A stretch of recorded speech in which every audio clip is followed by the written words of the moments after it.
Here is the explanation and appreciation of the poem from A Railway Carriage by R.L. Stevenson. ആദ്യം നമ്മൾ ഓഥറിനെ പറ്റി ഒരു description കൊടുക്കും. അതിനുശേഷം പോയത്തിനെ പറ്റിയുള്ള അപ്രീസിയേഷൻ, അതിൻ്റെ സ്റ്റാൻസ എന്താണ് പറയുന്നത് എന്നുള്ള കാര്യം നമ്മൾ ഡിസ്കസ് ചെയ്യും.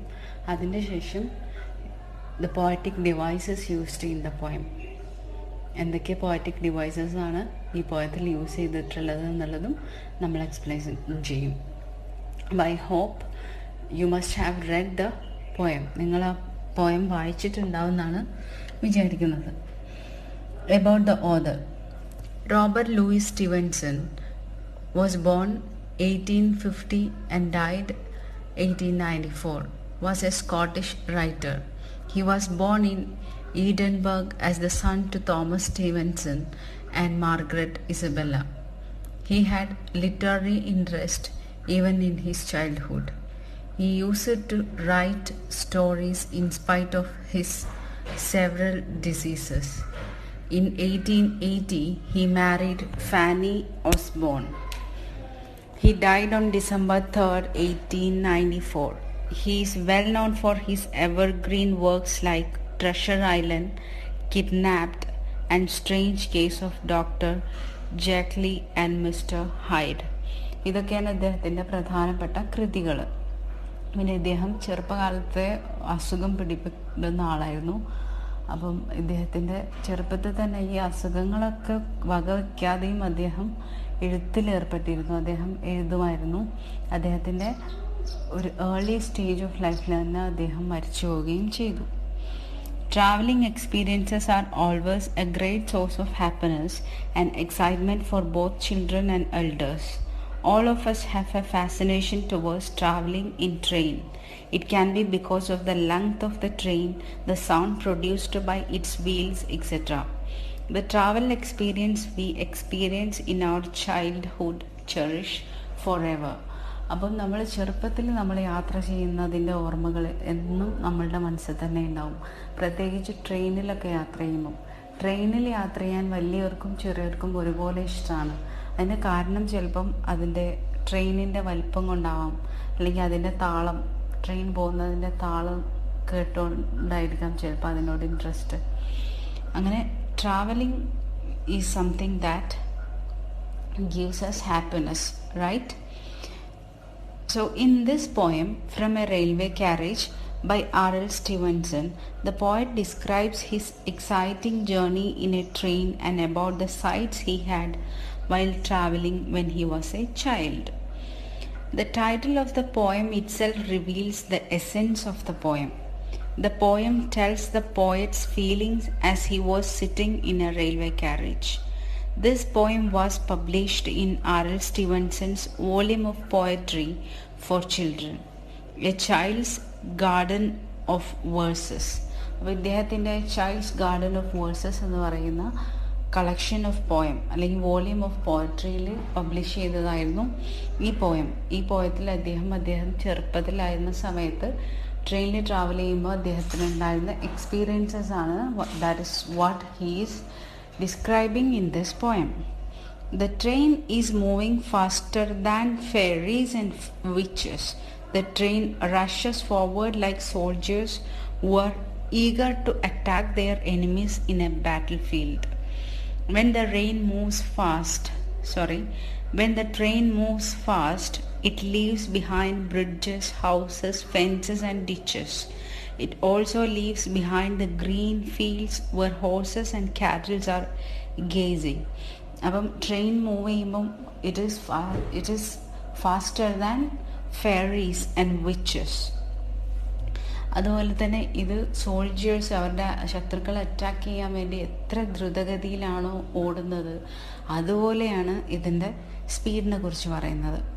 When the train moves fast it leaves behind. അപ്പോൾ നമ്മൾ ട്രാവൽ ചെയ്യുമ്പം നമ്മുടെ പിന്നിൽ എല്ലാം പാസ് ചെയ്യുന്ന പോലെയാണ് ഫീൽ ചെയ്യല്, അല്ലേ? ഓരോന്നും ഇങ്ങനെ നമ്മളങ്ങനെ കടന്ന് പോവാണ് ചെയ്യുക. അപ്പോൾ അതാണ് പറയുന്നത്, when the train moves fast it leaves behind bridges, houses, fences and ditches. It also leaves behind the green fields where horses and cattle are gazing. അപ്പോൾ എന്താണ്, ഇതൊരു വില്ലേജ് ലൈഫാണ് കാണിച്ചു തരുന്നത്.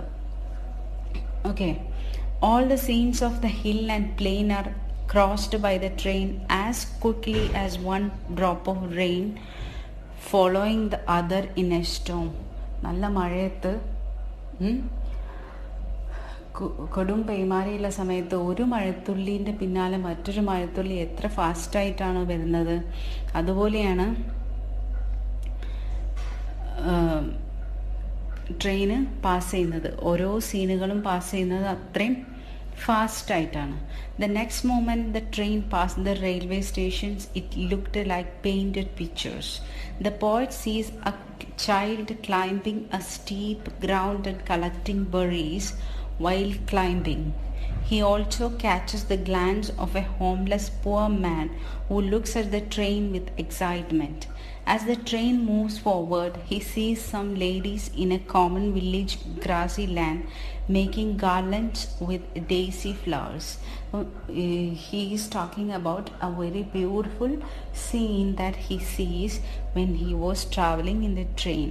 He sees a boy who was climbing and stepping, and he was at the same time picking berries. ബെറികൾ പൊറുക്കിയെടുക്കുന്ന ഒരു കുട്ടീനെ കണ്ടു. അതുപോലെ തന്നെ a man who was homeless, ഒരു ദരിദ്രനായ വീടില്ലാത്ത ഒരാളിങ്ങനെ ഈ ട്രെയിനിനെ എക്സൈറ്റ്മെൻറ്റോടുകൂടി നോക്കി നിൽക്കുന്നത് കണ്ടു. അതുപോലെ തന്നെ ഈ ഡെയ്സി ഫ്ലവേഴ്സിൻ്റെ മാല കോർക്കുന്നതായിട്ടും അദ്ദേഹം കണ്ടു. He later sees a cart moving slowly in the highway. It was full of load and the cart driver was sitting on the top of the load. He also gets a glimpse of a mill and a river by its side. അപ്പോൾ പിന്നെ പറയുന്ന കാര്യം എന്താണ്? പിന്നെ പറയുന്നത് ഈ later, അതിന് ശേഷം അദ്ദേഹം കാണുന്നത് ഹൈവേ ആണ്. സ്ലോലി ഇൻ ദ ഹൈവേയിൽ അദ്ദേഹം കാണുന്നത് it was full of a cart is coming and a driver is sitting in the top of the load. The cart is full of load and the driver of this cart is sitting on the top of the load. He also gets a glimpse of a mill and a river. ഒരു mill കാണുന്ന അദ്ദേഹം, അതുപോലെ തന്നെ river കാണുന്നു. അങ്ങനെ ഈ visuals എല്ലാം ഇങ്ങനെ പെട്ടെന്ന് പെട്ടെന്ന് പാസ് ചെയ്തു പോവുകയാണ് ചെയ്യുന്നത്. അപ്പം ഇത് സജസ്റ്റ് ചെയ്യുന്നത്, അല്ലെങ്കിൽ ഇത് എന്താ പറയുക, നമുക്ക് കാണിച്ചു തരുന്നത് എന്തുകൂടിയാണ്, പാസിങ് ഓഫ് ടൈം കൂടിയാണ്, കാലം അല്ലെങ്കിൽ ലൈഫിൻ്റെ പാസേജ് കൂടിയാണ് കാണിച്ചു തരുന്നത്. All these visuals appeared and disappeared all of a sudden and he could never see them again. So it reflects that once a thing passed in our life, or once a moment passed in our life, will never come back again. ഒരു നിമിഷം ജീവിതത്തിൽ കഴിഞ്ഞു പോയത് വീണ്ടും അത് തിരിച്ചു വരില്ല എന്നുകൂടി ഇതിനൊരു അർത്ഥമുണ്ട്. The major theme of the poem is the joy and the experiences that one get from traveling, especially when he is a child.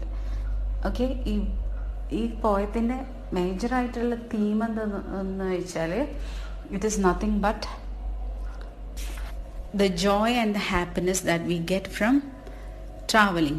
Beauty of nature also is a theme, where we find the beautiful description of nature like meadows, the horses and cattle. The scene of the poor man suggests poverty that human have to suffer. അപ്പം ഇതിൽ നേച്ചറിൻ്റെ beauty പറയുന്നുണ്ട്. അതുപോലെ തന്നെ ഈ ഒരു പോറായിട്ടുള്ള മാനെ കാണിച്ചില്ലേ, അത് പോവർട്ടിനെ represent ചെയ്യുന്നുണ്ട് എന്നാണ് പറയുന്നത്. Speedy movement of the train can be compared with passage of time. We already said that the movement of the train which is very speedy resembles or reflects the passage of time in one's life as well. Okay. അടുത്തത് poetic devices used in the poem. The rhythm of the poem echoes the rhythm of the train, with the rhyme scheme suggesting the sense of repetition. The poem is written in rhyme couplets. Example: witches, ditches, barrel, cattle, plain, rain, I, by. അപ്പം ഇതിൻ്റെ rhyme scheme എന്താണ്? A B B C C D D. Okay. Next is simile, a figure of speech that directly compares two different things using words such as like or as. അപ്പം നമ്മളൊരു കാര്യം പറയുകയാണെങ്കിൽ മെറ്റഫോഴ്സ് എന്ന് പറയില്ലേ, which means we compare the things with another thing. Like we use the word like or as in the when we compare things, right? For example, like troops in a battle ട്രൂപ്പിനെ പോലെ എന്ന് പറഞ്ഞില്ല, there it is like is used there, so it is a simile. Fly as thick as driving rain, as thick as, so their comparison, or it is what directly compared with driving rain. Okay, അതിൻ്റെ സ്പീഡിനെ compare ചെയ്യുന്നത് അങ്ങനെയാണ്. അപ്പം മെറ്റഫോഴ്സ് അല്ലെങ്കിൽ simile എന്ന് പറയുന്നത് ഇതാണ്. Alliteration, അടുത്ത poetic device ആണ് alliteration. Repetition of the same consonant sound in same line. അപ്പം repetition of the same consonant sound in the same ലൈനിന് എക്സാമ്പിൾ എന്താണ്? Faster than fairies. Here F sound is repeated. Consonant sounds എന്താണെന്ന് നമുക്കറിയാം. അറിയില്ല എന്നുണ്ടെങ്കിൽ ഇതിൽ തന്നെ വേറൊരു വവൽസും കോൺസണൻസിൻ്റെ ഒരു ബേസിക് ആയിട്ടുള്ള വീഡിയോ നമ്മൾ ചെയ്തിട്ടുണ്ട്, അത് പോയി കാണാം. ബേസിക്കായിട്ട് എന്താന്ന് പറഞ്ഞാൽ വവൽസ് അല്ലാത്ത എല്ലാ സൗണ്ട്സും എന്താണ്? കോൺസണൻസ് ആണ്. അപ്പോൾ ഒരേ വരിയിൽ വരുന്ന കോൺസണൻറ്റ് സൗണ്ട്സ്, ഒരേ വരിയിൽ ഒന്നിലേറെ തവണ വരുന്ന കോൺസണൻറ്റ് സൗണ്ട്സിനെയാണ് നമ്മൾ അലിട്രേഷൻ എന്ന് പറയാം. അപ്പം houses hedges, her sound is repeated there. Faster than fairies-ൽ f sound is repeated. Assonance എന്ന് പറഞ്ഞാൽ അടുത്ത poetic device used is assonance. Assonance എന്ന് പറഞ്ഞാൽ a literary device used to refer to the repetition of a vowel sound. Okay, നേരത്തെ പറഞ്ഞത് alliteration എന്ന് പറഞ്ഞാൽ consonant സൗണ്ടാണ്. അസനൻസ് എന്ന് പറഞ്ഞാൽ വവൽ സൗണ്ടാണ്. വവൽ സൗണ്ട്സ് ഏതൊക്കെയാണ്? A E I O U, right? ഈ സൗണ്ട് ഒരേ വരിയിൽ റിപ്പീറ്റ് ചെയ്ത് വരുന്നുണ്ടെങ്കിൽ അതിനാണ് നമ്മൾ അസനൻസ് എന്ന് പറയാം. അപ്പോൾ ഇവിടെ എക്സാമ്പിൾ എന്താണ്? All of the sounds of the hill and the plain. Okay, oh sound of the sides of the hill. Okay, next line, fly as thick as the driving rain. A sound is repeated there. Okay, next device is imagery. So why do poets use imagery? Poets use various imageries to evoke our sense of sight, sound, taste, touch and smell. Thus the readers get a better imagination and impression of the poem. അപ്പോൾ കവികൾ കവിത എഴുതുമ്പോൾ സാധാരണയായിട്ട് നമ്മൾ വായിക്കുമ്പോൾ അത് നമുക്ക് കാണുന്ന പോലെ, അല്ലെങ്കിൽ ടേസ്റ്റ് ചെയ്യുന്ന പോലെ, സ്മെൽ ചെയ്യുന്ന പോലെ, കേൾക്കുന്ന പോലെ, ഇങ്ങനെയുള്ള ഫീലിങ്സൊക്കെ ഉണ്ടാക്കിയെടുക്കാൻ വേണ്ടിയിട്ട് പോയറ്റിക് ടെക്നിക്സ് യൂസ് ചെയ്യും. അതിനെയാണ് ഇമേജറി എന്ന് പറയുന്നത്. അപ്പോൾ there are different kinds of imageries that evoke our senses. Like നമ്മൾ ഓൾറെഡി പറഞ്ഞു, ലൈക്ക് ദാറ്റ് വിഷ്വൽ ഇമേജറി എന്ന് പറഞ്ഞാൽ നമ്മുടെ കാഴ്ച, sense of eyes, seeing. Okay, we feel that we are seeing something. അങ്ങനെയുള്ള ഒരു ഇമേജറി പോയത്ത് എന്ന് പറയാനാണെങ്കിൽ എങ്ങനെയായിരിക്കും? വിഷ്വൽ ഇമേജറിക്ക് എക്സാമ്പിൾസ് ആയിട്ട് fairies, witches, meadows, charging troops, hills, plains, painted stations etcetera are all visual imageries in this poem. പിന്നെയുള്ള imagery എന്ന് പറഞ്ഞാൽ ഈ പോയത്തിലുള്ളത് auditory ഇമേജറിയാണ്. What is auditory imagery? Auditory means that we can hear, okay, which evoke the sense of hearing. So it is sound of the whistle. Sound of the whistle is the auditory imagery in this poem. So there are lots of travel poems, the poems that are related to traveling. അങ്ങനെ ഒരു എക്സാമ്പിളായിട്ട് Marilyn ലോട്ട് എന്ന് പറയുന്ന ഒരു English writer ഉണ്ട്. Almost ഈ poem വായിക്കുമ്പം ആ പോയത്തിനെ പോലെ തന്നെയാണ് തോന്നുന്നത്. അത് നിങ്ങൾക്കൊരു റീഡിങ്ങിന് വേണ്ടിയിട്ട് ഇതിൻ്റെ കൂടെ വെക്കാം, അതൊന്ന് വായിക്കുകയും ചെയ്യാം. When you travel across the country, you see along the roadways bright and cheerful flowers. especially in the warm spring and summer days. I love the beautiful sunflowers, bold yellow blooms you see, nodding in the gentle winds, seem to say hello to me. White flowers alongside a trail, roots go deep in the red dirt, stand out just beautifully as they crop up in little spurts. All barns off in the distance, in the midst of the field of dry grass, are dotted with many flowers. Oh, I enjoy them when I pass. When springtime gets in and we have warm and gentle spring showers, I love to start my trips to see delightful travel flowers. ഈ പോയിറ്റസും പറയുന്നത് അവരുടെ ട്രെയിനിൽ യാത്ര ചെയ്യുമ്പോൾ ഉണ്ടായ എക്സ്പീരിയൻസിനെ കുറിച്ചാണ്. And she loves to travel train when it is spring season. ഇതൊരു extra റീഡിങ്ങിന് വേണ്ടി മാത്രം ഇതിൻ്റെ കൂടെ കൊടുത്തതെന്ന് മാത്രമേ ഉള്ളൂ. അപ്പോൾ ഐ തിങ്ക് നിങ്ങൾക്ക് ഈ ഫ്രം ദ റെയിൽവേ ക്യാരേജ് എന്ന് പറയുന്ന പോയം മനസ്സിലായി എന്നാണ് വിചാരിക്കുന്നത്. So that's all about the poem. If you like this video, നിങ്ങൾക്ക് ഈ വീഡിയോ ഇഷ്ടമായി, നിങ്ങൾക്ക് ഇത് മനസ്സിലായി എന്നുണ്ടെങ്കിൽ please do like, share and do comment what do you feel in the comment box. Thank you for watching. നിങ്ങൾ ഈ channel ആദ്യമായിട്ടാണ് കാണുന്നത്, ഇതുവരെ സബ്സ്ക്രൈബ് ചെയ്തിട്ടില്ല എന്നുണ്ടെങ്കിൽ please do subscribe, share and comment. നമ്മൾ ഇനിയും വീഡിയോസായിട്ട് വരുന്നതാണ്. Thank you for watching.